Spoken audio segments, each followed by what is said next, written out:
Baik, Ana ingin menyapa Ustazah kita pada pagi hari ini, yaitu Ustazah Nida. Assalamualaikum Ustazah. Waalaikumsalam warahmatullahi wabarakatuh. Gimana kabarnya Ustazah? Alhamdulillah, luar biasa, Masya Allah. Senang nih jadi kenalan sama adik-adik santri. Hafizat, insya Allah. Ya, boleh. Ya, Alhamdulillah hari ini semoga kita sehat semuanya. Ya, Ana belum perkenalan ya. Ya mungkin Ana dulu sebelum Ana kenalkan nanti Ustazah kita pada pagi hari ini. Ya, Ana Maulidani Ulfa sebagai moderator ya Ustazah pada pagi hari ini, insya Allah akan memimpin kajian kita pada saat ini seperti itu. Kemudian Ana akan membacakan CV dari Ustazah Nida, yaitu untuk nama pemateri kita pada pagi hari ini, yaitu adalah Ustazah Nida Kotrun Nada, LC. Ya, kalau LC berarti kita tahu ya pendidikan Ustazah kita itu dari Universitas Al-Azhar Kairo, Fakultas Dirasat Islamiyah wal Arabiyah, jurusan Usuluddin, bidang tafsir dan ilmu Al-Quran. Masya Allah. Kemudian untuk alamat sekarang itu di Bogor Raya, Permai Blok FM 3 nomor 12. Ya, kalau untuk yang di Bogor sekarang agak dekat kira-kira ya. Kemudian untuk tanggal lahir itu Jakarta, tanggal 21 Juli 1985. Status sudah menikah. Untuk aktivitasnya sekarang itu mengurus rumah tangga, mendidik anak, berdakwah, dan juga bisnis online. Kemudian untuk nama Pak suami, yaitu Bapak Teguh Purwanto LC.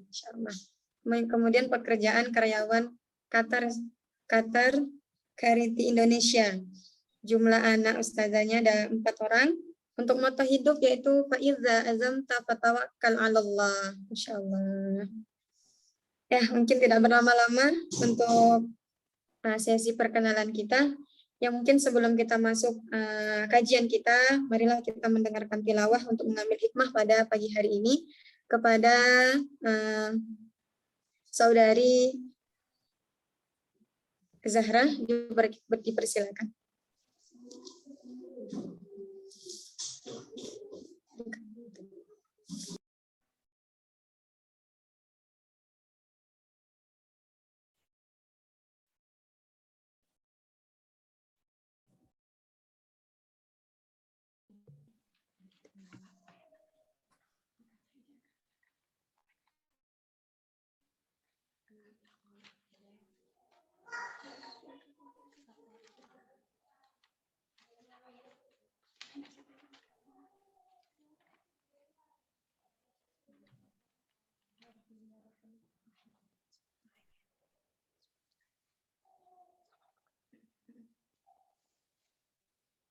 Assalamualaikum warahmatullahi wabarakatuh.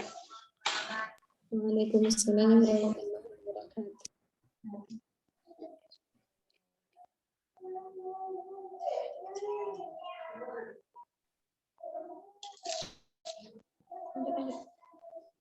A'udzu billahi minasy syaithanir rajim.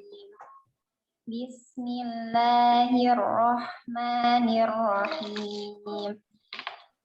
Alhamdulillahilladzi anzala ala 'abdihil kitaba wa lam yaj'al lahu 'iwaja qayyiman liyundhira ba'san syadidan min ladunhu wa yubashshiral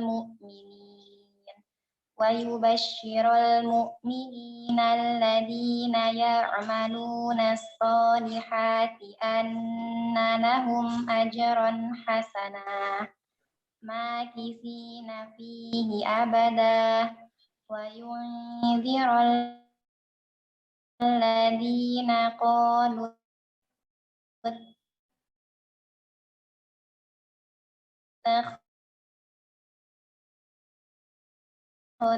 Qadallahu walada ma lahu kalimuna illa كاذبا فلعلك باخع نفسك على بهذا الحديث أسفا إنا جعلنا ما لنبلوهم أيهم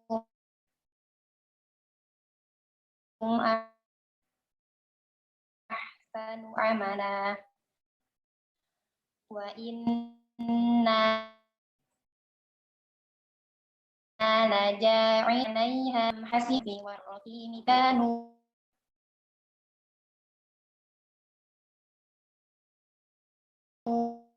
من آياتنا عجبا إذ أوى الكهف قالوا ربنا آتنا من لدنك رحمة وهيئ صدق الله العظيم. Assalamualaikum warahmatullahi wabarakatuh. Waalaikumsalam wabarakatuh. Ya, syukran jazakillah khair kepada Saudari Zahra. Semoga dengan pembacaan ayat suci Al-Quran tadi Allah lancarkan kegiatan kita, kajian kita pada pagi hari ini. Amin ya rabbal alamin. Baik, jadi langsung saja untuk kajian kita pada pagi hari ini. Saya persilakan kepada Ustazah Nida Qadrun Nada, dipersilakan. Bismillahirrahmanirrahim. Assalamualaikum warahmatullahi wabarakatuh.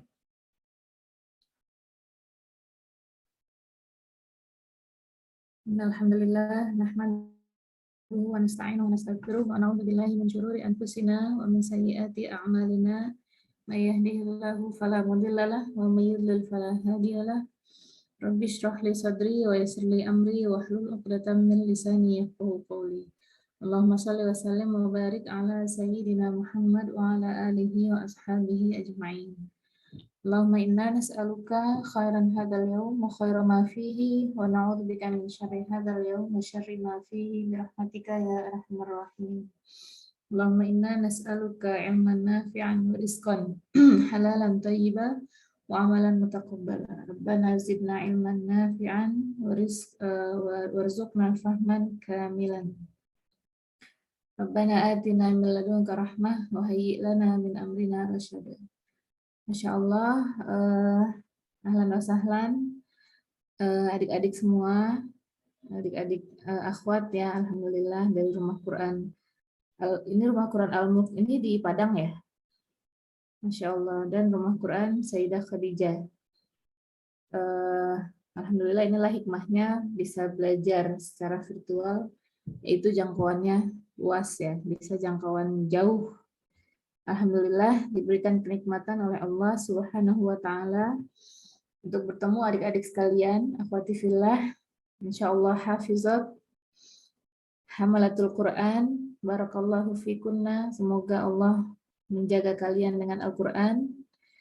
Semoga Allahumma arhamna bil Quran. Allah menyayangi kita, merahmati kita dengan Al-Quran. Masya Allah. Di hari Jumat yang penuh barokah ini, insya Allah kita sama-sama akan belajar bareng ya. Belajar tentang apa? Saya diminta oleh Ummu Sabik menyampaikan tentang fikih taharoh. Fikih ibadah ya, fikih wanita, yaitu yang pertama kali dibahas biasanya itu adalah tentang taharoh. Adik-adik insya Allah udah punya basic semua tentang taharoh. Apa itu taharoh? Taharoh itu artinya bersuci. Ya, Bismillahirrahmanirrahim. Di semua kitab-kitab fikih itu yang paling pertama dibahas adalah bab taharoh.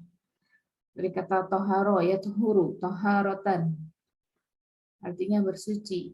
Bersuci yang lebih detail dari sekedar nazofa. Kalau adik-adik ini ya sudah mengerti bahasa Arab, nazofa artinya apa?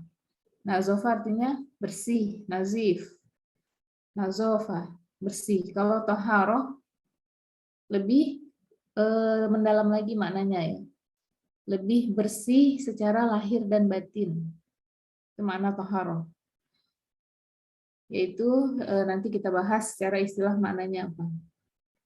Nah, yang kenapa dalam kitab fikih itu selalu dimulai dengan toharoh. Kata Rasulullah Shallallahu Alaihi Wasallam, miftahul jannah as-salatu, wa miftahus salati al-wudu. Kata Rasulullah ya, riwayat dari Imam At-Tirmidzi, miftahul jannah as-salat, kunci surga adalah salat. Wa miftahus salati al-wudu, sedangkan kuncinya salat adalah wudu. Jadi bisa kita simpulkan wudu adalah kunci menuju ke surga. Kenapa dikatakan demikian? Karena wudulah yang akan menentukan, ya, wudu ini bagian dari toharoh, bagian dari kegiatan atau pelaksanaan toharoh, tapi hanya membersihkan hadas yang kecil saja.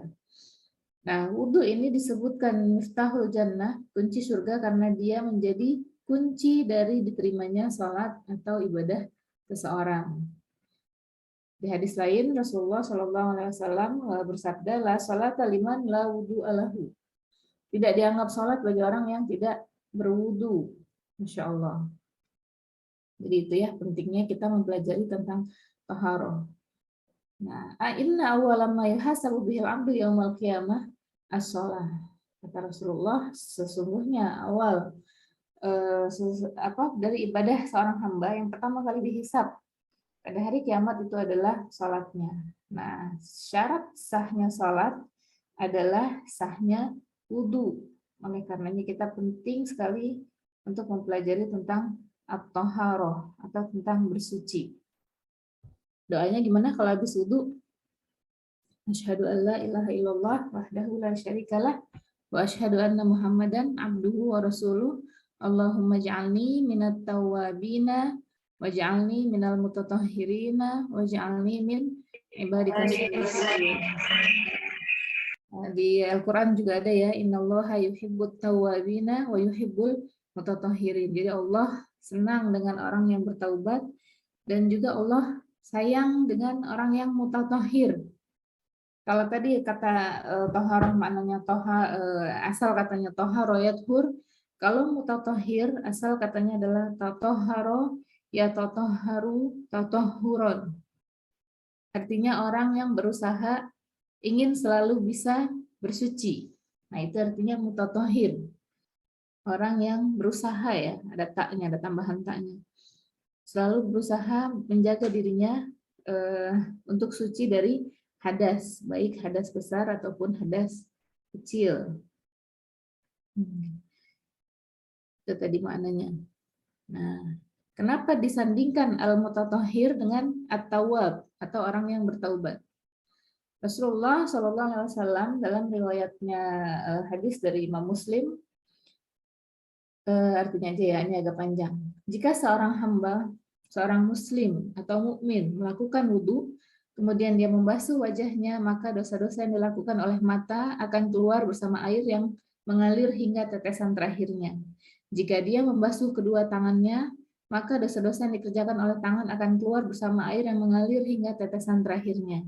Jika dia berwudu membasuh kedua kakinya, maka dosa-dosa yang dilakukan oleh kaki akan keluar bersama air yang mengalir hingga tetesan terakhirnya, sehingga keluarlah semua noda dosa seorang hamba ketika dia berwudu. Masya Allah. Itu hikmah dari doa setelah berwudu. Pernah nggak adik-adik mentadaburi setiap apa-apa yang Allah ajarkan pada kita, apa-apa yang Rasulullah contohkan pada kita, itu apa sih hikmahnya? Kayak contohnya doa mau tidur. Bismika Allahumma ahya wa amut, atau amutu wa ahya. Dengan namamu ya Allah, aku hidup dan aku mati. Kenapa doanya mati? Karena ternyata tidur itu adalah mati ya, mati kecil. Atau mati yang setengah. Artinya roh kita disimpan oleh Allah, dijaga oleh Allah, untuk kemudian pagi harinya Allah kembalikan atau Allah tahan menjadi mati yang sesungguhnya. Itu kenapa makanya kita berdoanya demikian. Nah, ketika kita berdoa setelah berwudu itu ada kata-kata Allahumma ja'alni minat tawwabina wa ja'alni minal mutatahhirin. Kenapa kita minta dijadikan dari orang-orang yang senantiasa bertaubat dan senantiasa bersuci, karena innallaha yuhibbut tawwabin wa yuhibbul mutatahhirin. Allah menyayangi orang-orang yang bertaubat. Bertaubat kenapa? Kenapa disandingkan dengan orang yang bersuci? Ternyata kegiatan berwudu dan bersuci ini bisa juga dimaknai dengan kegiatan kita membersihkan diri dari dosa-dosa. Seperti hadis yang tadi kita baca. Masya Allah, indah sekali agama Islam ya, mengajarkan hikmah dari sebuah ibadah yang kita lakukan. Ini baru hikmah taharoh, hikmah berwudu. Belum hikmah sholat, hikmah saum, hikmah zakat, dan hikmah-hikmah dari ibadah lainnya. Masya Allah.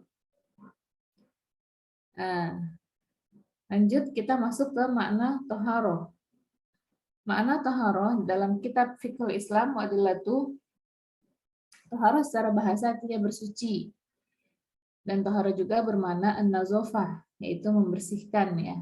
Tapi taharoh itu lebih mendalam bersihnya, bersih secara keseluruhan, baik yang tampak ataupun yang tidak tampak.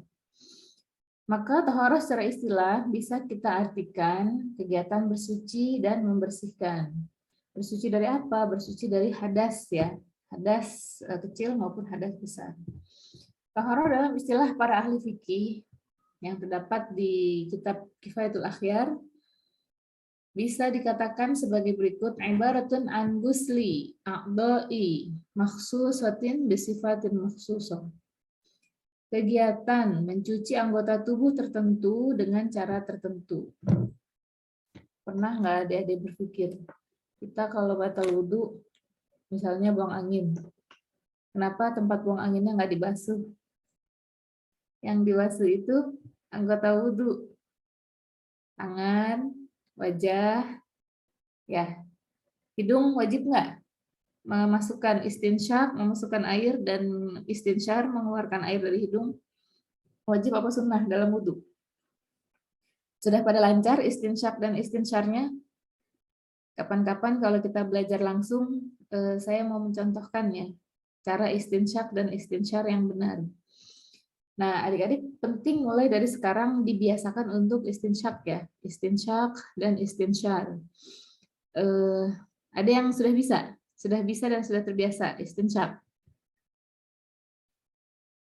Jangan dihirup dalam-dalam ya, dihirup sekedarnya aja. Tanda kita berhasil istinsyak itu adalah hidung kita segar. Jadi hidung kita segar, dingin, kerasa ada air masuk dan berhasil kita keluarkan lagi. Jadi kalau nggak berhasil keluar itu berarti adik-adik terlalu dalam menghirup airnya. Nah, istinsyak dan istinsyar ini minimal perlu kita lakukan 1 kali aja dalam wudhu dalam 1 hari. Terutama yang sangat dianjurkan oleh Rasulullah adalah ketika wudhu pas bangun tidur. Kenapa? Ada hadisnya ya, kata Rasulullah, ketika manusia itu ketika bangun masih dalam genggaman setan. Ada 3 ikatan ya. Ikatan setan yang pertama, pernah dengar ya hadisnya insya Allah adik-adik. Ikatan setan yang pertama akan terlepas ketika seorang muslim berdoa setelah bangun tidur. Dan ikatan setan yang kedua akan terlepas ketika dia berwudu. Ketika kita berwudu, setan itu waktu kita tidur ya, dia itu mengendap di rongga hidung kita. Ini Rasulullah yang bilang dalam hadisnya. Walaupun kita misalnya sebelum tidur sudah berwudu, sudah baca ayat kursi, sudah zikir al-masurat dan lain sebagainya. Tapi ini hadis yang dituntun oleh Rasulullah ya. Seperti apa hal yang harus kita lakukan ketika kita bangun tidur. Nah, maka dengan istinsyak dan istinsyar pada saat wudu itulah setan seluruhnya akan melepas ikatannya dari dalam diri kita. Dan ikatan setan yang ketiga akan terlepas ketika seorang mukmin mengerjakan salat subuh. Masya Allah. Belajar ya, diusahakan istinsyak dan istinsyar. Dan air yang dihirup dengan yang dikeluarkan itu jumlahnya akan sama. Kalau jumlahnya nggak sama berarti adik-adik masih belum betul melakukan istinsyak. Nah, kenapa tadi ya buang angin lalu yang dibersihkan adalah anggota wudhu yang bukan tempat keluarnya najis. Nah, semua itu ternyata ya hikmahnya adalah kenapa kita mencuci tangan ketika wudhu, kenapa wajah, kenapa kepala, kenapa tangan. Nah, di tempat-tempat itulah yang paling banyak mengandung kotoran. Dan cukup di rukun anggota itu saja yang menjadi perwakilan untuk membersihkan keseluruhan dari tubuh kita, Masya Allah. Kecuali kalau kita misalnya lain kasus keputihan misalnya ya, keputihan atau ada hal-hal yang keluar dari dalam tubuh kita yang harus dibersihkan. Nah, maka cara membersihkannya adalah sebelum berwudu harus dibersihkan dulu. Atau untuk para akhwat, kalau yang keputihan itu kan harus diganti ya, harus diganti pakaian dalamnya. Nah, jadi bisa disiasati. Nah, ini fikih taharah untuk perempuan ini agak luas ya, agak luas pembahasannya. Kenapa? Banyak yang bilang jadi akhwat itu ribet. Bener nggak? Jadi akhwat itu ribet. Nggak sesimpel ikhwan. Kalau mau sholat harus diperiksa dulu kalau yang terbiasa keputihan. Nah, lalu bagaimana solusinya? Gampang, sekarang ada panty liner. Lalu kalau misalnya kita kira-kira mau bersafar, kita harus bawa cadangan pakaian dalam ya untuk berjaga-jaga saat sholat. Jangan sampai kita sholat masih ada najis yang menempel di badan kita. Nanti saya ada kiat-kiat untuk istinja ya bagi akhwat. Nanti deh kita bahas ini dulu. Lalu makna selanjutnya tentang taharah adalah raf'ul hadas wa izalatun najas. Mengangkat hadas dan menghilangkan najis. Ini kata para ahli fikih ya tentang definisi taharah. Dari dua pengertian tersebut bisa dipahami bahwa taharah adalah bentuk kesucian dan kebersihan secara ritual yang berdasarkan ketentuan mutlak dari Allah Subhanahu wa taala dan disampaikan oleh Rasulullah Shallallahu alaihi wasallam yang disimpan oleh Allah di surah Al-Maidah ayat 6. Tulis dalilnya ya. Al-Maidah ayat 6. Wahai orang-orang yang beriman, apabila kamu hendak mengerjakan sholat, maka basuhlah wajahmu dan tanganmu sampai dengan siku. Kalau waidikum ilal marofik, dan tanganmu sampai siku, itu berarti urutannya gimana? Dari siku ke bawah atau dari tangan bagian bawah ke atas? Kata-katanya di sini adalah waidikum ilal marofik. Berarti bentuknya adalah dari tangan yang bagian bawah menuju ke siku. Lalu dikembalikan. Bolak-balik ya. Tangannya bolak-balik. Sebentar. Kelihatan nggak ya? Jadi gini. Air mengalir. Gini. Lalu kita balik tangan kita. Nah, sisanya. Sehingga sempurnalah seluruh tangan kita terbasuh oleh air wudhu. Jangan dibolak-balik gini aja, di bawah keran. Atau gini doang, seret. Nah, ini bagian bawahnya kurang ya. Yang punya adik kecil boleh sambil diajarkan juga. Soalnya saya juga di rumah ngajarin anak-anak ya wudhu. Jadi harus dibiasakan. Karena wudhu dan sholat itu adalah ibadah yang paling sering kita lakukan setiap hari. Maka ini harus menjadi perhatian buat kita untuk melakukannya dengan cara yang benar, sesuai dengan yang diajarkan oleh Rasulullah. Kenapa? Karena kalau nggak benar nanti jadi kebiasaan sampai besar. Kasihan kalau sudah usia balik, wudhunya belum benar, berarti salatnya diterima apa enggak? Kalau wudhunya nggak benar. Sayang ya, jangan-jangan selama ini salat kita tidak diterima Allah karena wudhu kita belum sempurna misalnya. Auzubillah min dzalik. Basuh tanganmu sampai dengan siku dan sapulah kepalamu. Basuh kaki sampai dengan kedua mata kaki. Kaki juga gitu ya, berarti urutannya dari kaki yang luar ke atas sampai ke mata kaki.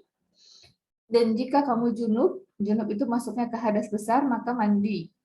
Selain junub, yang mewajibkan untuk mandi besar adalah haid dan nifas, dan juga ketika seseorang masuk ke dalam Islam.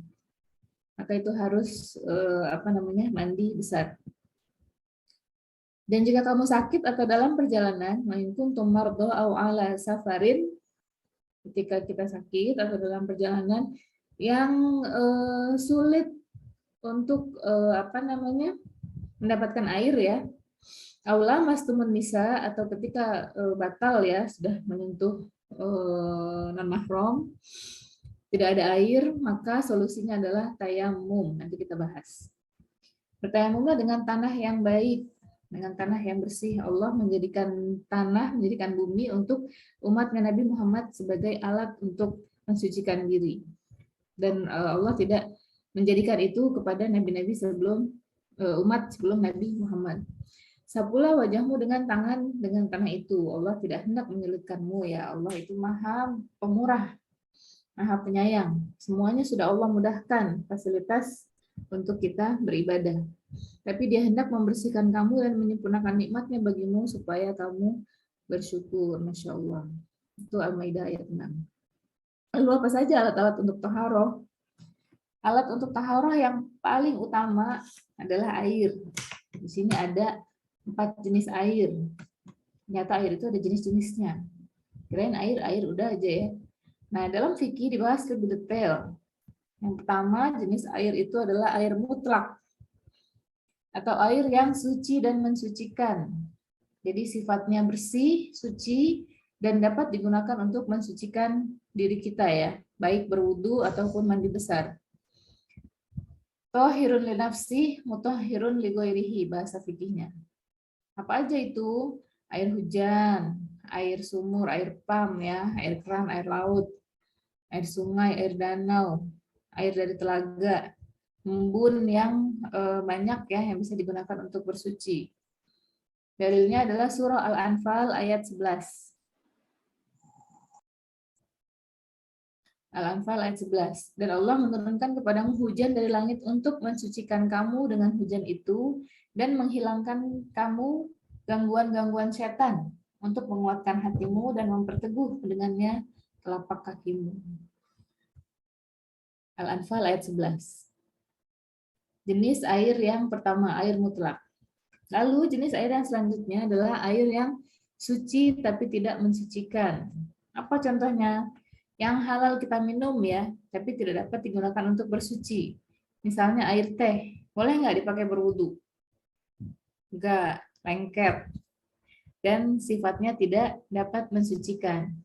Air susu, air kopi, air kelapa, dan lain-lainnya. Yang sifatnya suci, halal, boleh kita minum, tapi dia sifatnya tidak bisa menjadikan alat untuk bersuci.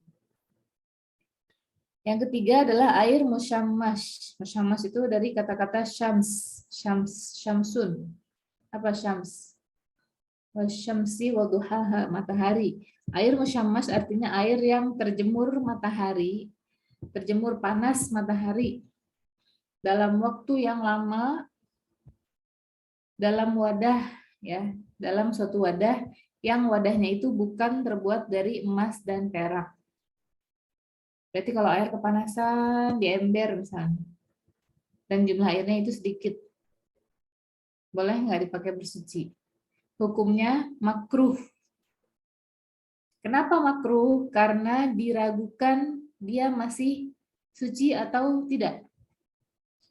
Takutnya kena kencing kucing, kena kencing burung, kotoran burung, atau tercepret terpercik najis. Misalnya ada orang mencuci najis di dekat air tersebut di dalam ember, dan kita nggak tahu ketika kita menemukan air itu apakah air itu bersih atau tidak, suci atau tidak. Jadi hukumnya makruh, nggak sampai haram, makruh saja. Umar bin Khattab radhiyallahu anhu memakruhkan mandi dengan air yang terkena panas matahari. Ya, jadi hukumnya makruh saja.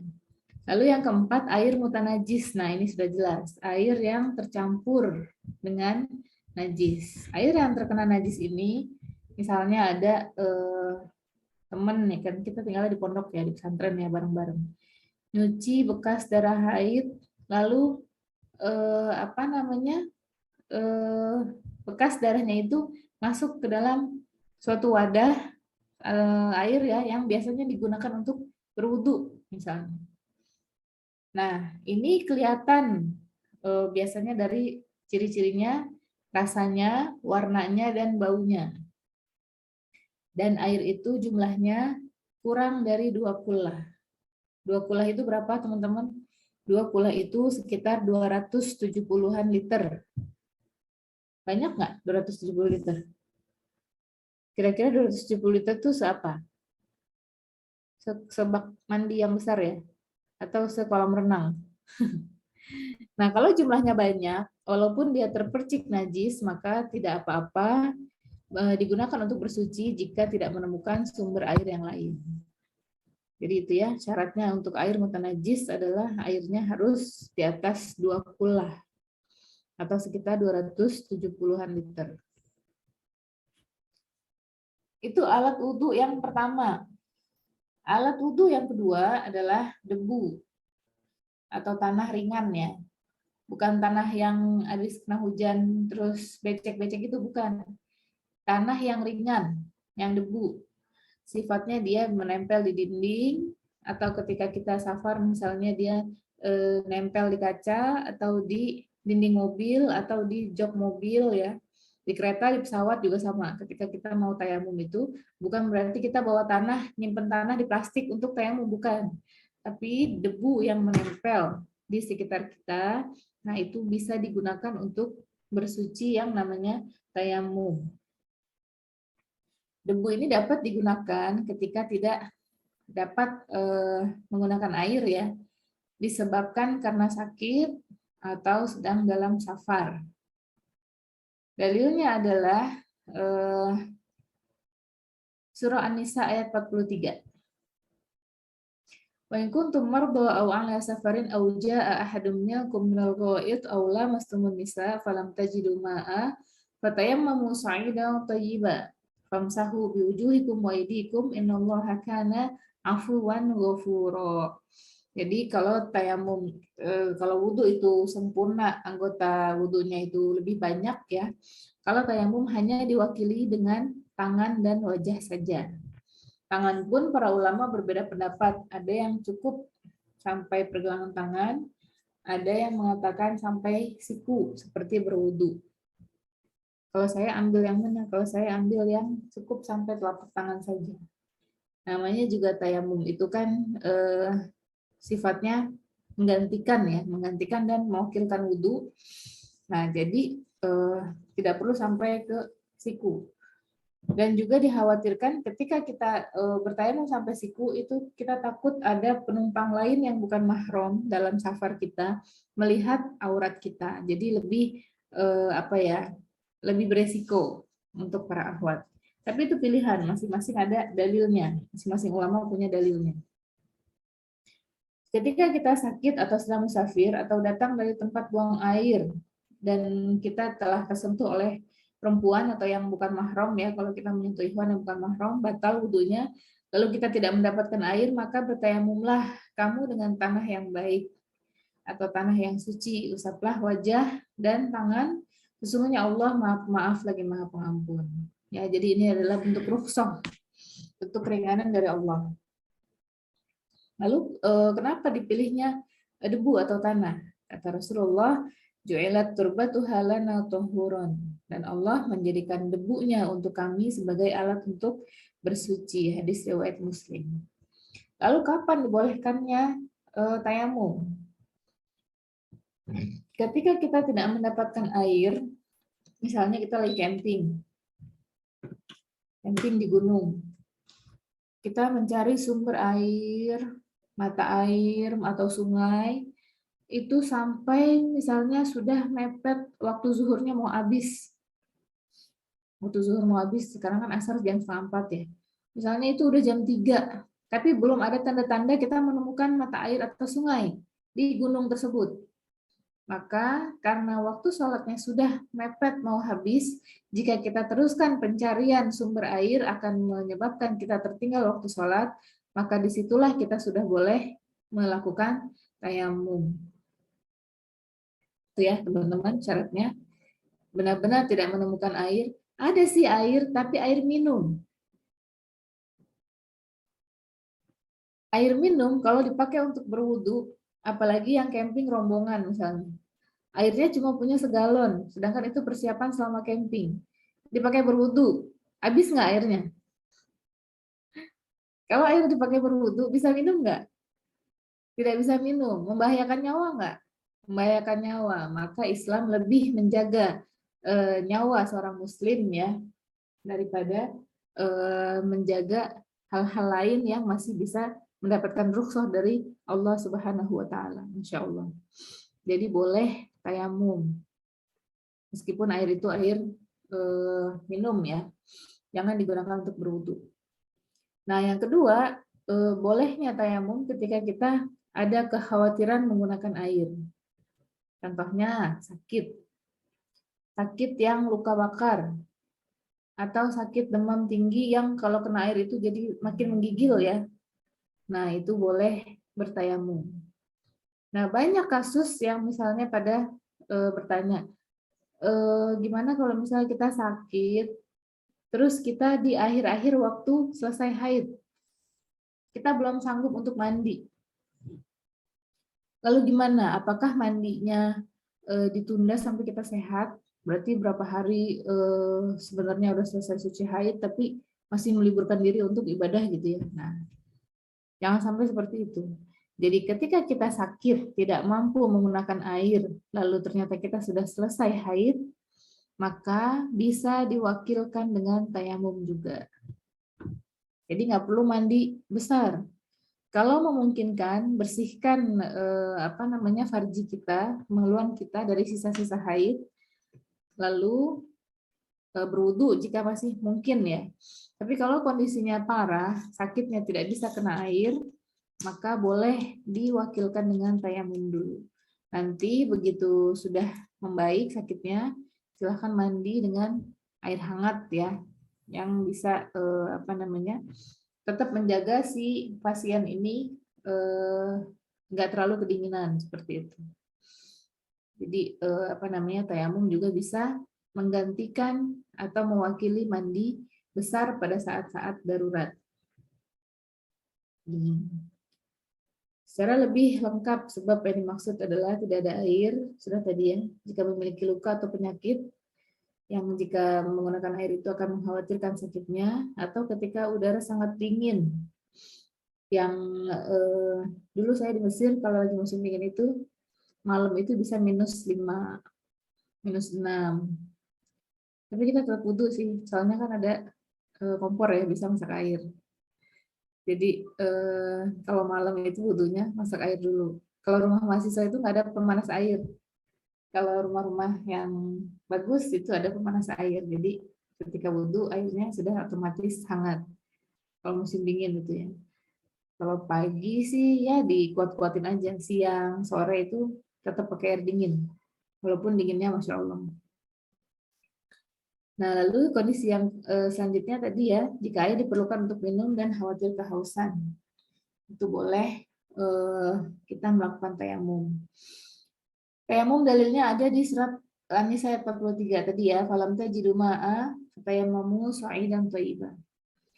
Nah, ada hadis yang menceritakan tentang bagaimana kekhawatiran seseorang menggunakan air dapat menyebabkan nyawanya terancam. Dari Jabir radhiyallahu anhu, nggak ada ya di ini ya. Di slide kalian nggak ada, agak panjang. Dari Jabir radhiyallahu anhu dia berkata, Jabir menceritakan suatu kasus nih. Kami pernah keluar pada saat safar. Lalu seseorang di antara kami ada yang terkena batu dan kepalanya terluka. Lalu kemudian dia mimpi basah dan bertanya pada temannya, apakah aku boleh mendapatkan keringanan untuk bertayamum? Kata si orang yang kepalanya terluka tadi. Lalu kata teman-temannya, mereka menjawab, kami tidak mendapati kamu punya rukhsah atau bisa dapat keringanan, padahal engkau mampu menggunakan air.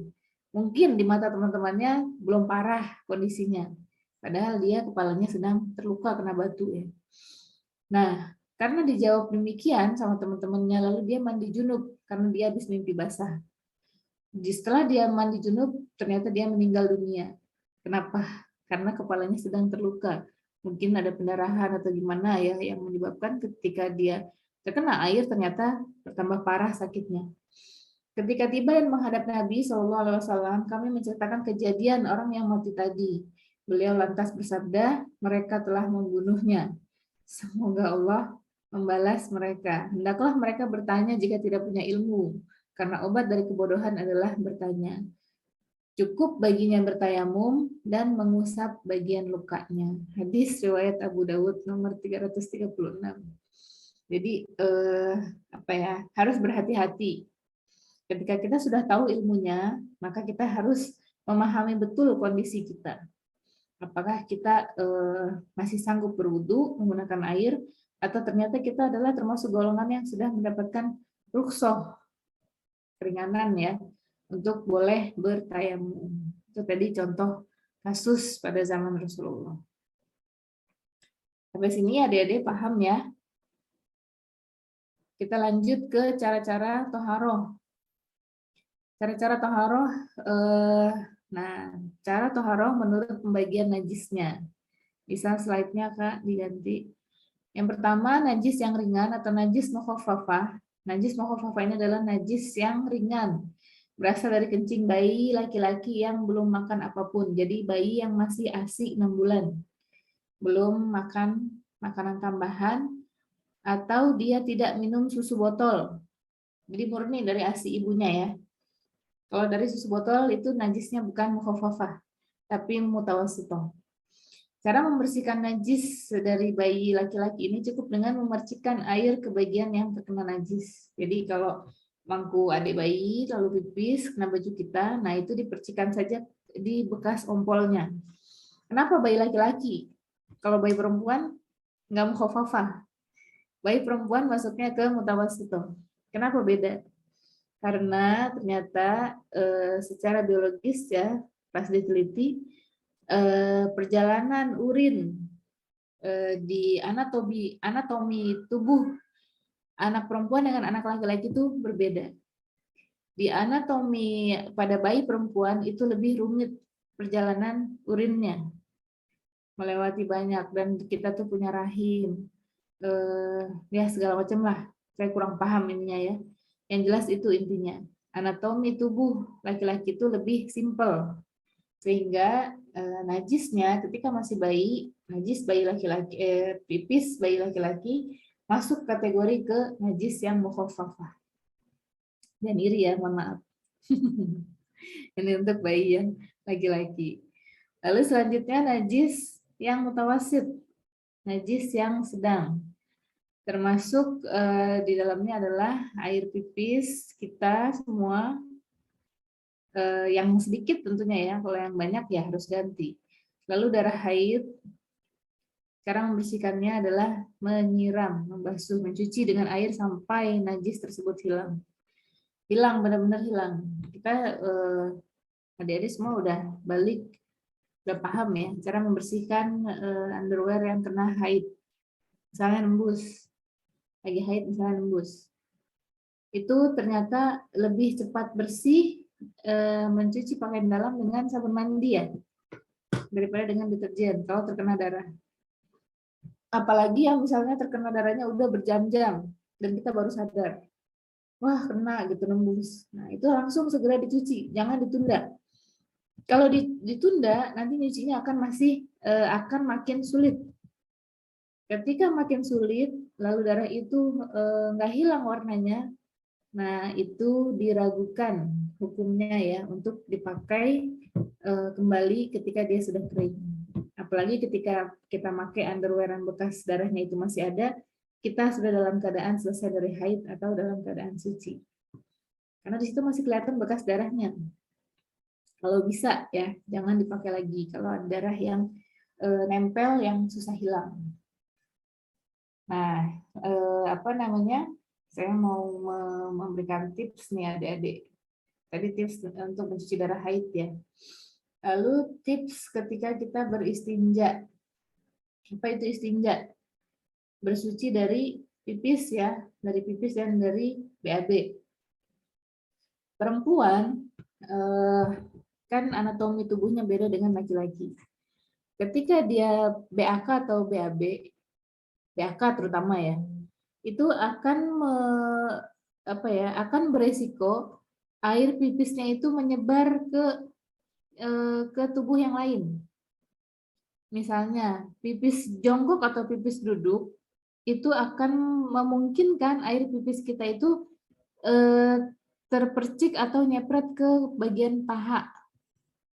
Coba deh adik-adik perhatikan. Atau kalau yang WC-nya jongkok ya, ketika kita pipis itu kadang terpercik sampai ke kaki, ke telapak kaki. Kalau lagi bepergian, pakai kaos kaki, pakai sepatu, nah itu sangat mungkin sekali nempel ke sepatu kita atau ke kaos kaki kita ketika kita pipis di WC yang jongkok. Nah, lalu bagaimana caranya? Caranya adalah kalau yang WC-nya jongkok, ketika pipis itu keluar, kita sambil menyiramkan air pelan-pelan dari gayung ya atau dari selangnya ke tempat ke WC. Jadi saat pipis keluar, nah itu kita sambil menyiram. Kenapa? Agar airnya itu enggak apa ya namanya? Gimana sih bahasanya? Jadi muncrat balik gitu ke tubuh kita. Jadi kita lawan dengan air, biar air pipisnya itu meredam. Jadi nggak sampai muncrat kemana-mana. Berbeda dengan laki-laki ya, kalau laki-laki itu kan lebih simpel, BAK-nya. Nah kalau yang WC-nya WC duduk pun sama. Kalau yang WC-nya WC duduk, maka kita siram. Nah sebelum kita BAK atau BAB, tempat yang akan kita gunakan itu, toiletnya itu, sebaiknya disiram dulu ya. Kenapa? Karena WC yang kering itu ketika kita pipis akan meninggalkan bau yang lebih awet. Ini saya pengalaman pribadi. Jadi kalau kita sebelum pipis itu kita siram dulu toilet yang akan kita gunakan. Kenapa? Karena ketika dia sudah basah lalu kita pipis, pipis kita pun akan gampang dibersihkan. Jadi nggak meninggalkan bau yang lama.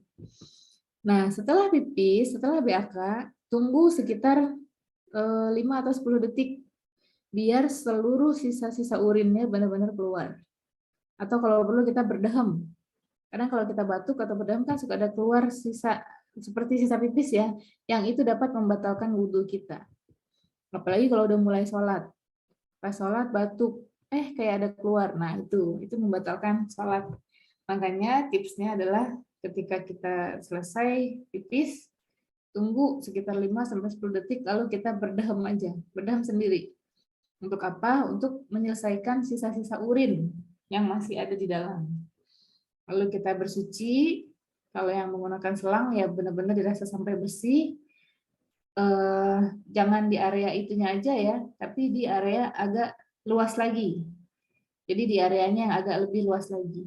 Kenapa? Karena untuk berhati-hati takutnya masih ada cipratan-cipratan air pipis ke bagian tubuh yang lain. Setelah itu, kalau yang menggunakan gayung minimal itu 3 kali ya, 3 gayung. 3 gayung untuk bersuci. Kok boros amat? Ya, untuk kehati-hatian ya, untuk kehati-hatian. Insya Allah kita bukan bermaksud untuk israf atau berlebihan, tapi untuk kehati-hatian. Seorang akhwat, seorang muslimah itu memang harus seperti itu dalam bersuci. Harus lebih detail, harus lebih hati-hati. Nah, 3 gayung selesai, lalu dilap ya, dilap area kewanitaannya dengan menggunakan tisu ataupun handuk khusus. Kenapa? Karena agar benar-benar bersih, dan ini juga kan yang mencegah untuk keputihan ya. Mencegah keputihan itu diantaranya menjaga agar area kewanitaan kita itu tidak terlalu lembab. Kalau terlalu lembab, pakaian dalamnya basah, itu akan mudah keputihan, dan kalau sudah keputihan itu akan semakin repot seperti tadi yang kita bahas di awal ya. Harus diperiksa setiap waktu sholat, harus ganti setiap sholat dan lain sebagainya. Seperti itu ya untuk kondisi seorang muslimah. Nah, ternyata Rasulullah pun mengajarkan kepada kita ketika kita berwudu ya, itu sunnahnya adalah kita meluaskan atau memanjangkan area wudu kita. Hadisnya kata Rasulullah, Inna min ummati yud'auna yaumal qiyamah gurran muhajjalina min atharil wudu. Faman istata'a minkum an yutila gurratahu falyaf'al. Sesungguhnya umatku nanti di hari kiamat akan dipanggil oleh Allah dengan tanda gurran muhajjalin. Gurran muhajjalin itu adalah cahaya yang bersinar dari anggota wudunya. Anggota wudu kita apa? Tangan, wajah, kepala, telinga, kaki itu nanti pada hari kiamat akan bersinar ketika kita dipanggil oleh Allah. Kenapa? Min asaril wudu. Karena itu adalah asarnya wudu atau bekas wudu mereka ketika di dunia.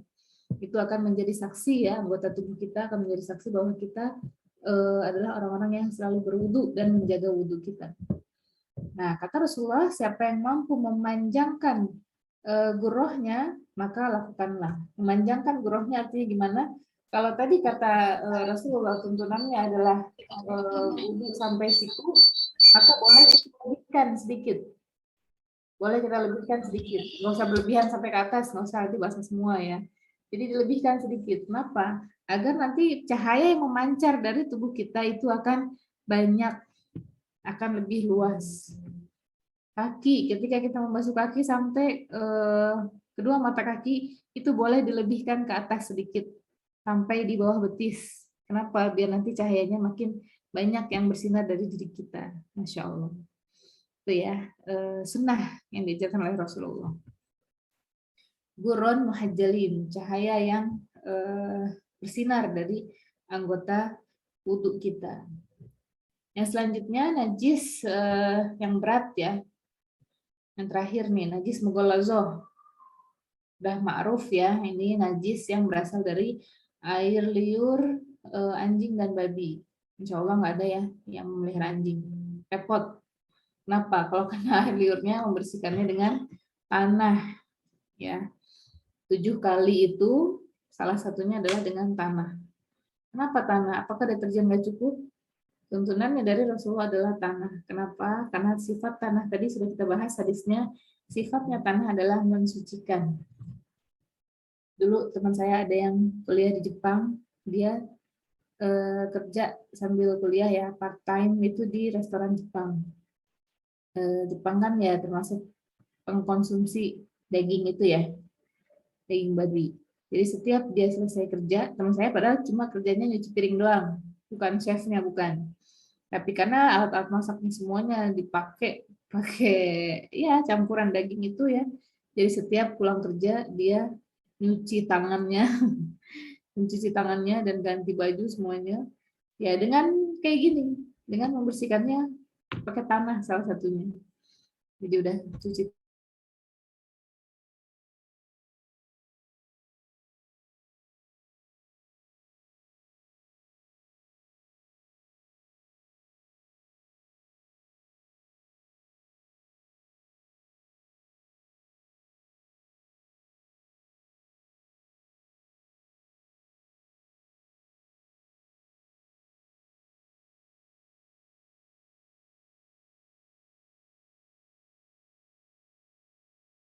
Ada yang sampai ada yang sampai pergelangan tangan cukup, ada beberapa harus sampai siku seperti wudhu.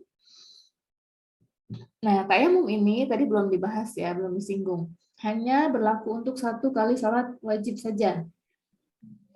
Jadi kalau mau sholatnya di jamak, berarti tayamumnya 2 kali.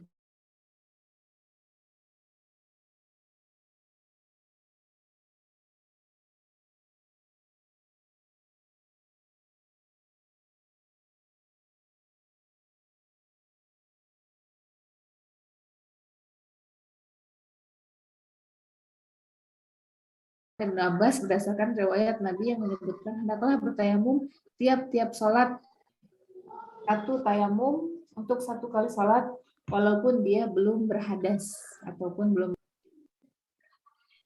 Sampai sini dulu, mungkin dilanjutkan dengan diskusi ya, tanya jawab. Kak Maulida gimana? Sampai 10.30 ya? Biar nggak kepanjangan pemaparan materinya, kita lanjutkan jawab ya.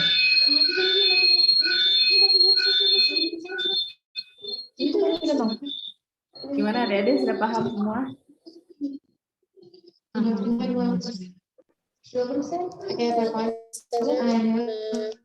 Ya baik.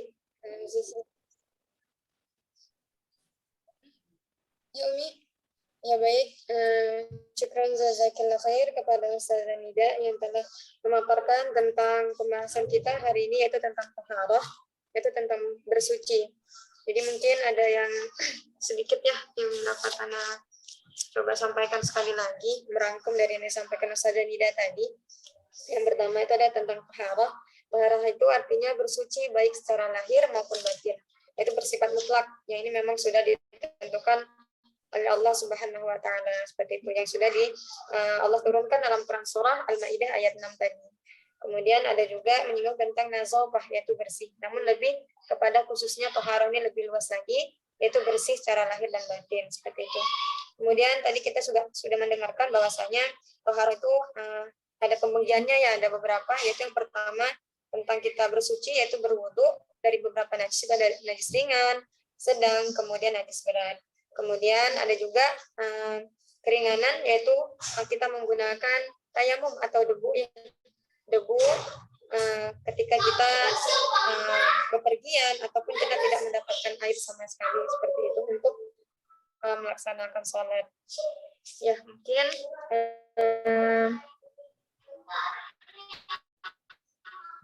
itu tadi penyampaiannya. Kemudian tadi juga ada mengenai alat-alat dan juga cara-cara bagaimana untuk kita bertaharah. Baik, untuk kemudian kalau ilmu itu yang Anda dapatkan memang harus dicatat ya, seperti sebuah onta. Kalau seandainya kita tidak mengikatnya, maka dia akan lepas seperti itu. Begitu juga dengan ilmu, jika kita tidak mencatatnya, maka dia akan cepat sekali hilang itu, karena memang keterbatasan kita sebagai manusia. Ya baik. Kemudian dari saudari yang ada di Zoom, jika memiliki pertanyaan, yang mungkin bisa bertanya kepada ustazah kita secara langsung ya, boleh menggunakan chat atau boleh langsung raise hand seperti itu. Ya bagaimana dari Erki Syahidah Khadijah, apakah ada? Ya untuk santri Erki Al-Muluk bagaimana, apakah ada pertanyaan? Udah pinter semua ya. Ya untuk gimana? Apakah ada pertanyaannya, Akhwat? Kemudian untuk Putri Rizka Faradila, jika ada pertanyaan. Ya mungkin ya gimana? Erki Al-Muluk apakah ada? Alhamdulillah udah paham semua berarti ya. Akhwat, assalamualaikum. Waalaikumsalam warahmatullahi wabarakatuh. Baru ketemu. Waalaikumsalam warahmatullahi wabarakatuh. Ini sinyal agak terkendala ya. Iya ya. Sudah hadir ya. Itu suaranya. Ya. Akhwat silahkan kalau ada yang mau bertanya. Ini kajian fikih ini kajian yang sangat penting ya Akhwat ya. Karena memang berkaitan dengan keseharian kita. Jadi apalagi kita sebagai perempuan yang makhluk lebih kompleks ya daripada laki-laki. Banyak sekali hal-hal khusus yang perlu kita ketahui sebagai perempuan. Jadi manfaatkan momen ini. Insya Allah ini nanti kajiannya akan setiap pekan ya. Mudah-mudahan tidak ada halangan. Mudah-mudahan sudah sehat. Meskipun mungkin nanti terjeda dengan melahirkan dulu ya Ustazah ya. Insya Allah. Mohon doanya. Banyak insya Allah akan digantikan dengan Ustazah lain. Insya Allah banyak. Iya, mohon doanya dari Akhwat ya. Mudah-mudahan dimudahkan persalinannya nanti, sehat selamat semuanya. Amin. Baik, Akhwat Pak Gak, silakan. Ayo bertanya. Ya, Ustazah mungkin sembari menunggu yang lain. Ya, Ulfa ada pertanyaan Ustazah. Boleh. Ya, baik. Mengenai haid Ustazah. Ya, untuk haid kadang kan kita tidak tentu. Ada yang 5 hari, 1 minggu, ataupun 15 hari, seperti itu. Namun ada yang didapati kadang memang ulfa biasanya 5 hari seperti itu. Namun terkadang ada di satu hari itu dia itu tidak ada gitu. Maksudnya ya kering seperti itu, nanti besoknya ada lagi gitu. Jadi apakah yang menunggukan 1 hari ini yang kering ini kita langsung mandi wajib dulu untuk melaksanakan sholat, karena tidak ada ini kan, tidak ada lagi yang haid, yang tidak ada lagi keluar seperti itu. Tapi tiba-tiba besok udah setelah menunggu besok kira datang lagi dia walaupun sedikit seperti itu, Ustazah. Gimana? Apakah kita tunggukan dulu seperti bagaimana lazimnya haid kita atau gimana? Mungkin Ya, bisa di banyak kasus seperti ini ya, yang haidnya itu kita mengambil dari Imam Asy-Syafi'i batasan haid maksimal kita adalah 15 hari. Batasan haid 15 hari dan batasan suci 15 hari. Bagi yang haidnya suka terputus-putus, misalnya 5 hari tadi ya, Kak Ulfa 5 hari haid. Lalu stop.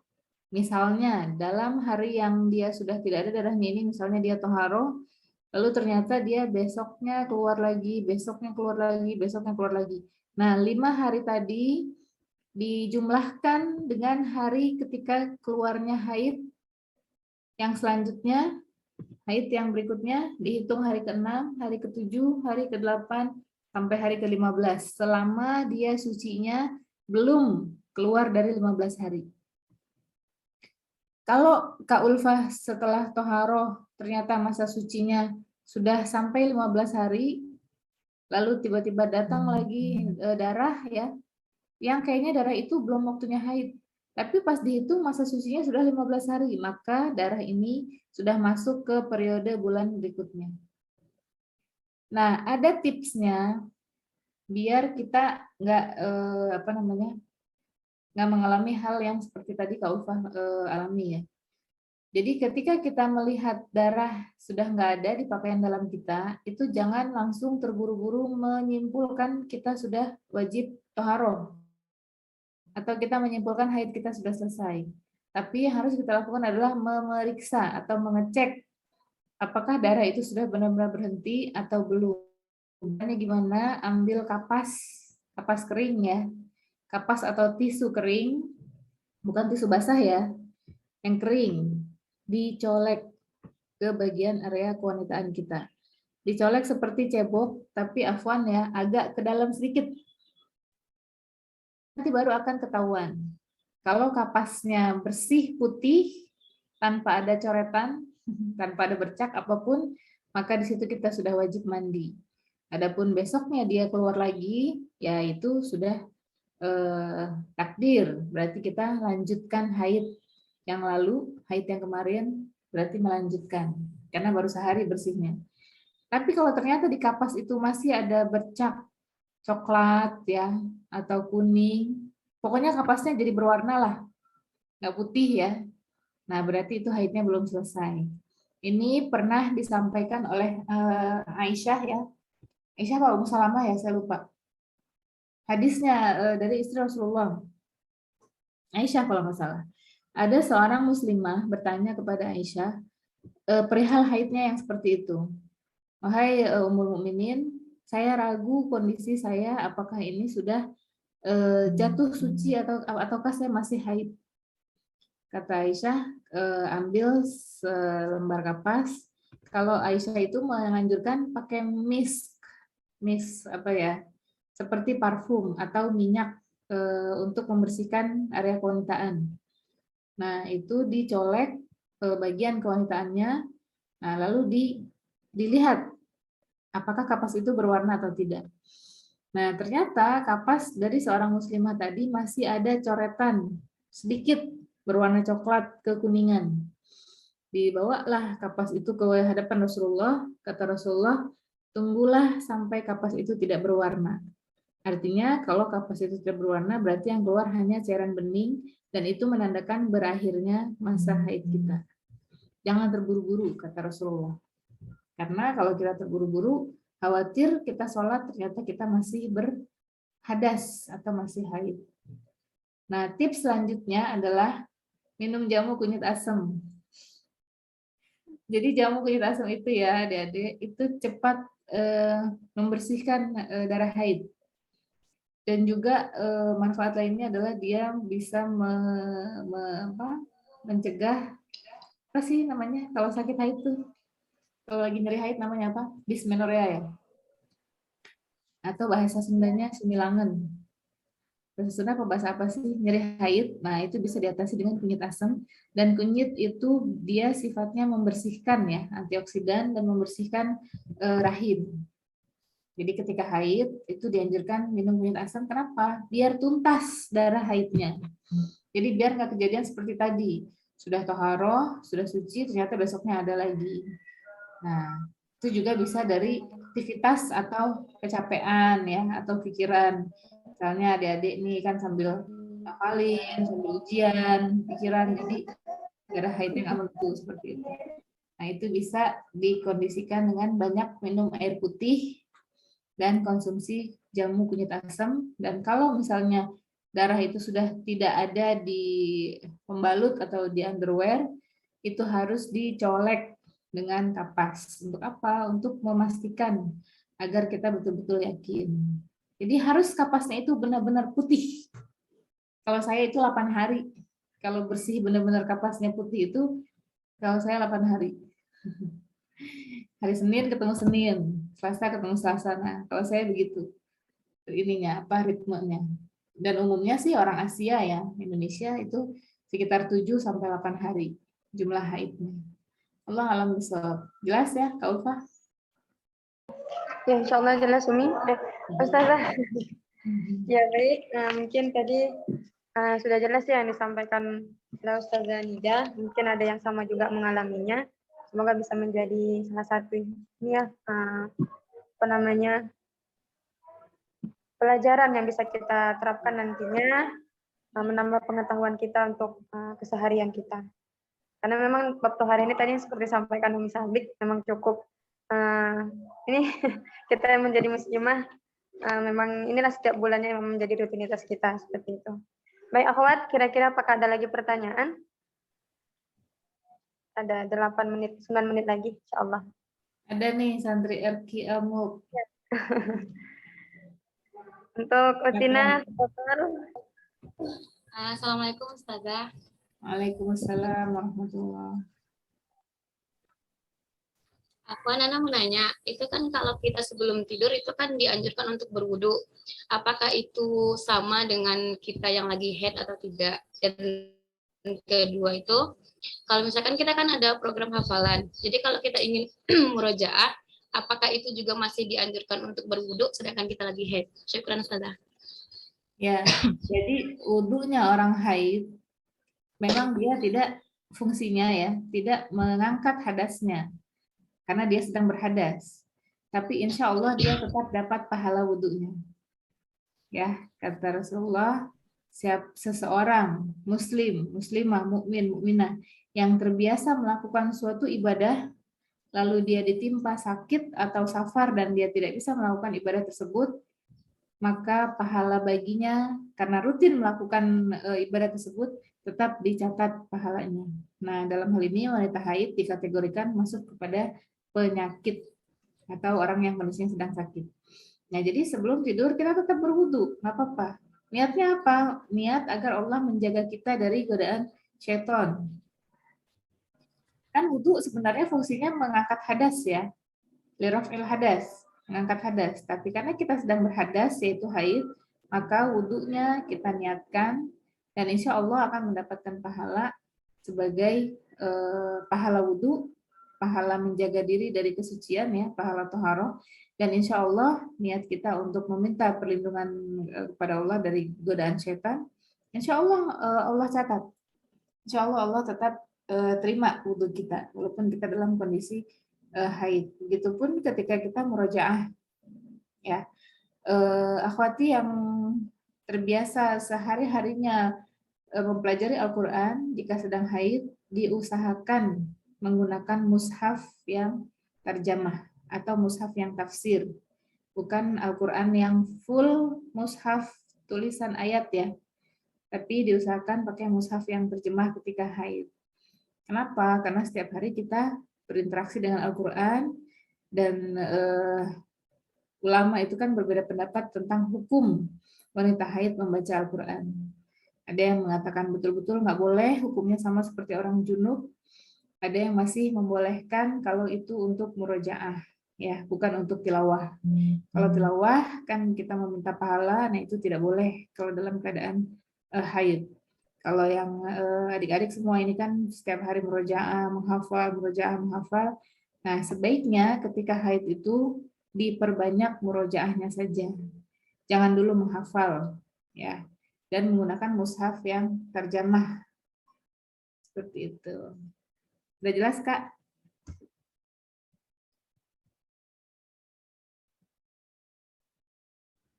Jelas, Ustazah. Ya, alhamdulillah. Silahkan kalau ada yang lain. Ya, alhamdulillah. Yang gimana untuk yang lain, Akhwat? Apakah ada lagi pertanyaan? Ya, insya Allah. Ya, untuk Kak Meli, dipersilakan untuk bertanya. Ya Ustazah, perkenalkan Ana Meli dari Rumah Quran Al-Muluk. Begini Ustazah, Ana ingin bertanya, jadi kan kita akhwat itu kan maksudnya tuh pakai berpergian tuh kan pakai gamis atau rok ya Ustazah ya. Jadi pernah kejadian Ana itu gamis Ana itu kayak kena apa gitu. Jadi pas mau sholat karena sedang di perjalanan kan udah dicoba dicuci Ustazah bagian bawahnya itu gitu. Tapi masih ada kayak bekas warnanya gitu Ustazah gitu. Jadi gimana tuh Ustazah, kalau kita sholat jatuhnya tuh Ustazah gitu. Jadi waktu itu tuh Ana bawa aja sholat udah dicoba bersihkan tapi masih ada noda warna gitu Ustazah. Kira-kira menurut kakak itu apa? Kotoran dari apa? Kayaknya kayak dari apa tanah gitu Ustazah, karena jalan-jalan kalau tanah, kena becekan tanah atau apa namanya? Ya, becekan tanah ya di jalan, gamis kita panjang gitu. Tanah itu sifatnya sudah mensucikan secara otomatis. Jadi kalau gamis kita panjang sampai ke tanah, lalu misalnya qadarullah kena apa namanya? Kotoran hewan ya yang ada di jalan. Nah, tanpa kita sadari atau kita sadari kita tahu itu kena kotoran kucing misalnya. Kita tetap jalan aja terus. Jalan terus karena ketika baju kita tersapu lagi oleh tanah, itu sudah sifatnya mensucikan secara otomatis. Kalau kakak tadi sudah diusahakan dicuci ya dengan air dan ternyata masih ada bekasnya, itu nggak apa-apa. Karena insya Allah itu sifatnya bukan najis kalau dia kotorannya berasal dari tanah. Bahkan tanah itu adalah sifatnya justru mensucikan. Buktinya tadi najis mughalazah dibersihkan 7 kali dan salah satunya menggunakan tanah. Karena umatnya Rasulullah diberikan keistimewaan oleh Allah dijadikan tanah di bumi ini sebagai tempat untuk bersuci. Masya Allah, nggak apa-apa. Insya Allah nggak apa-apa. Selagi bukan terkena kotoran yang lain ya. Kalau kotoran yang lain, insya Allah kayaknya kita tahu deh bisa ngebedain. Mungkin bau ya, mungkin warnanya gitu kita mengenali. Insya Allah kalau kotorannya tanah itu tetap boleh dipakai untuk sholat. Sama seperti kaos kaki. Kalau misalnya kita bepergian, kita kan insya Allah bajunya udah syar'i semua ya. Udah menggunakan gamis dan sampai kaos kaki. Nah, itu tidak perlu pakai mukena lagi. Nah, lalu ketika sholat, melihat kaos kaki kita kotor. Kotornya itu kan kotor sebatas debu ya. Misalnya yang kaos kakinya warnanya terang, putih atau kuning atau pink. Kalau jalan di tempat kayak misalnya di masjid yang umum atau di tempat-tempat rest area yang ketika kita injak lantainya itu berdebu, nah lalu kaos kaki kita kotor. Nah itu bukan najis, itu masih boleh dipakai sholat. Selagi kita yakin kaos kaki kita tidak terpercik air pipis saat kita pipis ya, ataupun najis-najis yang lain yang kita ketahui atau yang kita sadari. Gitu. Jelas, Kak? Syukran, Zah.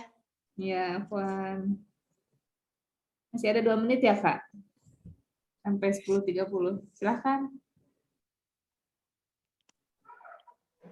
Ada lagi apa pertanyaan? ada 2 menit lagi. Ya mungkin Ana satu lagi Ustazah, menambah pengetahuan juga. Ana pernah mendengar ini mengenai mengusap kuf ya, kalau Ana tidak salah untuk sepatu. Ya, ini kira-kira kapan kita bisa menggunakannya dan kemudian berapa jangka waktu kuf ini selesainya Ustazah? Mungkin itu dikembalikan. Khuf itu kalau di Indonesia nggak ada ya, nggak ada. Karena khuf itu digunakan ketika udara sangat menggigit, sangat dingin. Di Mesir pun udah nggak ada orang pakai khuf. Jadi khuf itu adalah alas kaki yang terbuat dari kulit hewan, yang dia itu fungsinya adalah menghangatkan bagian tubuh kaki kita. Nah, khuf ini ketika berwudu boleh cukup hanya diusap saja. Dia batasannya adalah 3 hari. 3 hari. Nah, setelah 3 hari itu harus kita buka dan kaki kita harus kena air untuk wudu. Ya, jadi dan khuf ini juga kita pastikan hanya kita pergunakan di tempat-tempat yang nggak kena najis. Kayak misalnya kita nggak nginjek benda-benda najis di khuf itu ya, dan hanya digunakan ya benar-benar sebagai penghangat gitu, penghangat di kaki. Jadi khuf itu berbeda dengan kaos kaki. Kalau kaos kaki itu kan kita pergi untuk menutupi aurat ya. Nah kalau khuf itu fungsinya adalah untuk menghangatkan bagian kaki. Dan di Indonesia itu udah bahkan di Arab juga orang udah nggak ada yang pakai khuf. Karena fungsinya sudah digantikan dengan kaos kaki wool yang lebih hangat, lebih mudah dibersihkan, dan mudah dilepas. Khuf itu melepasnya susah, karena dia nempel kulit ya, kulit. Jadi bentuknya itu seperti apa ya? Saya pernah sih lihat di Mesir ya, khuf itu bedalah dengan kaos kaki. Kalau kulit itu kan kaku ya, bahannya lebih kaku. Jadi ketika sudah masuk kaki, itu dia akan nempel ketat dan susah dibuka lagi. Makanya boleh pada saat musim dingin khuf itu cukup diusap saja. Mashul khuf ya dalam pembahasan fikih. Gitu Kak. Baik Ustazah, jazakallah khair atas jawaban-jawabannya yang telah disampaikan oleh Ustazah. Baik akhwat, mungkin karena waktu ya yang membatasi kita sudah menunjukkan 10.31. Jadi sepakatan 10.30 ya, Zah. Ya, enggak apa-apa. Ya, minus berapa menit ya? 1 menit. Ya mungkin untuk kajian kita pada pagi hari ini, mungkin kita cukupkan sampai di sini saja. Mungkin nanti kalau ada pertanyaan-pertanyaan setelah ini, kita tampung dulu. Insya Allah kalau bertanya lagi, bisa untuk ditanyakan. Banyak, saya yakin banyak pertanyaan-pertanyaan fikih keseharian itu. Silakan adik-adik boleh ditulis ya, dikumpulkan pertanyaannya. Ya, baik Ustazah. Ya, mungkin ini saja perjumpaan kita pada siang hari ini, pagi menjelang siang. Ya, mungkin Ana sebagai moderator mohon maaf atas segala kekhilafan, mungkin dari ucapan ataupun perbuatan yang tidak berkenan, Ana mohon maaf pada akhwati kelas semuanya. Dan kita ucapkan juga jazakillah khair kepada Ustazah, semoga sehat selalu, semoga Allah mudahkan persalinannya ya Zah. Jazakallah ya kunna amin ya Rabb. Ya, mungkin sebelum kita tutup, kita foto bersama dulu. Kita tutup dulu.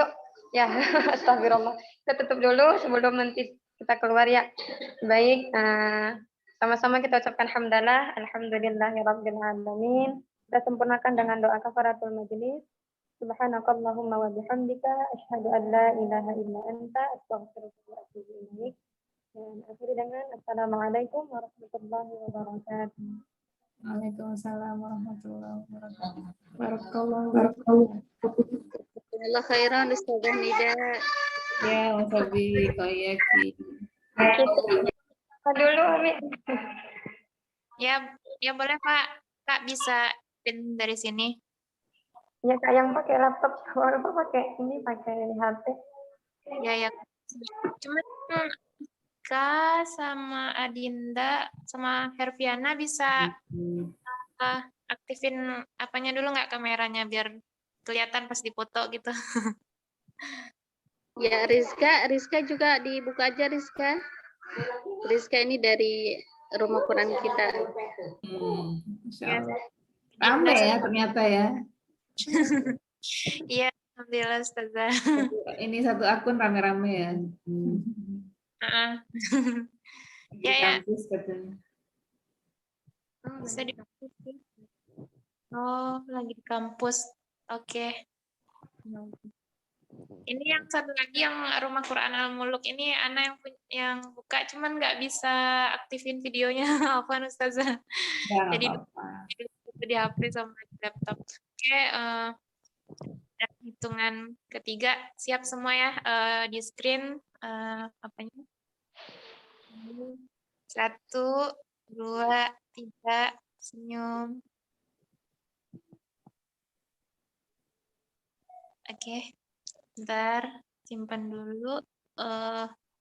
Ya, udah. Oke, mau satu kali lagi? Bentar. Satu kali lagi ya. 1, 2, 3. Oke, udah Pak, dikembalikan ke Ulfi.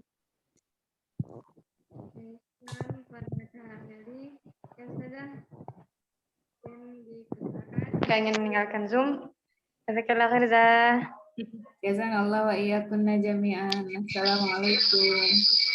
Waalaikumsalam.